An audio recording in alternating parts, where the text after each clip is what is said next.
Hi hello, ഞാൻ യുപ്സൻ. എൻ്റെ പുതിയ വീഡിയോയിലോട്ട് എല്ലാവർക്കും സ്വാഗതം. ഇന്നത്തെ എൻ്റെ റെസിപ്പി ബീഫ് കുറുമയാണ്. അപ്പോൾ എങ്ങനെയാണ് ഇത് തയ്യാറാക്കിയെടുക്കുന്നതെന്ന് നോക്കാം. ഇത് തയ്യാറാക്കാൻ ഞാനിവിടെ എടുത്തിരിക്കുന്നത് 1 കിലോ ബീഫാണ്.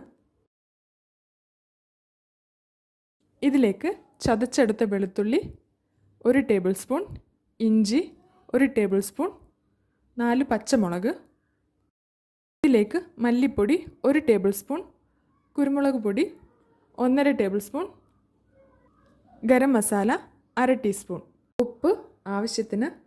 ഇനി ഞാൻ ചേർക്കാൻ പോകുന്നത് തേങ്ങാപ്പാലാണ്. ഇതുകൂടി ചേർത്ത് നമുക്ക് ഈ ബീഫ് ഒന്ന് വേവിച്ചെടുക്കാം.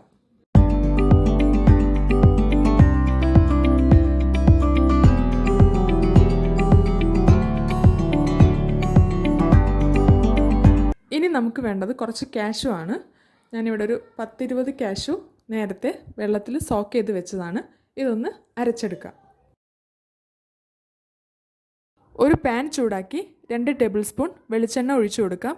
എണ്ണ ചൂടായി വരുമ്പോൾ നമുക്കിതിലേക്ക് പട്ട, ഗ്രാമ്പൂ, ഏലക്ക എന്നിവ ചേർത്ത് കൊടുക്കാം. ഇതിലേക്ക് ചെറുതായി അരിഞ്ഞെടുത്ത സവോള, ചതച്ചെടുത്ത ഇഞ്ചി വെളുത്തുള്ളി 1/2 ടീസ്പൂൺ, 3 പച്ചമുളക്, കുറച്ച് കരിവേപ്പില, ചെറുതായി കട്ട് ചെയ്തെടുത്ത ഉരുളക്കിഴങ്ങ്, ക്യാരറ്റ് എന്നിവ ചേർത്ത് നന്നായി ഒന്ന് വഴറ്റിയെടുക്കാം.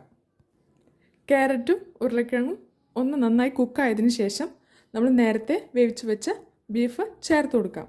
എല്ലാം നന്നായി ഒന്ന് മിക്സ് ചെയ്ത് ഒന്ന് തിളച്ച് വരുമ്പോൾ നമ്മൾ ഇതിലേക്ക് നേരത്തെ പേസ്റ്റാക്കി വെച്ച കാഷ്യൂ ചേർത്ത് കൊടുക്കാം.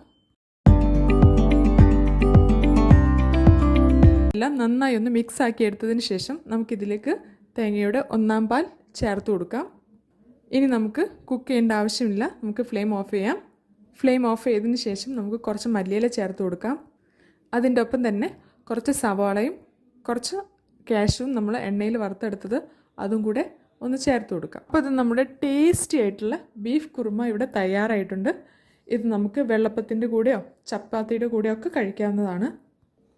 അപ്പോൾ ഇന്നത്തെ എൻ്റെ വീഡിയോ നിങ്ങൾക്ക് എല്ലാവർക്കും ഇഷ്ടപ്പെട്ടെന്ന് വിചാരിക്കുന്നു. അപ്പോൾ ഇന്നത്തെ വീഡിയോ ഇത്രയേ ഉള്ളൂ. എൻ്റെ വീഡിയോ ആദ്യമായിട്ട് കാണുന്നവരാണെങ്കിൽ എൻ്റെ ചാനലൊന്ന് സബ്സ്ക്രൈബ് ചെയ്യാൻ മറക്കരുത്. കൂടെ ലൈക്കും ഷെയറും കമൻറ്റും ഒക്കെ ചെയ്തോളൂ. അപ്പോൾ അടുത്ത നല്ലൊരു വീഡിയോ ആയിട്ട് വരുന്നവരേക്കും സീ യു സൂൺ.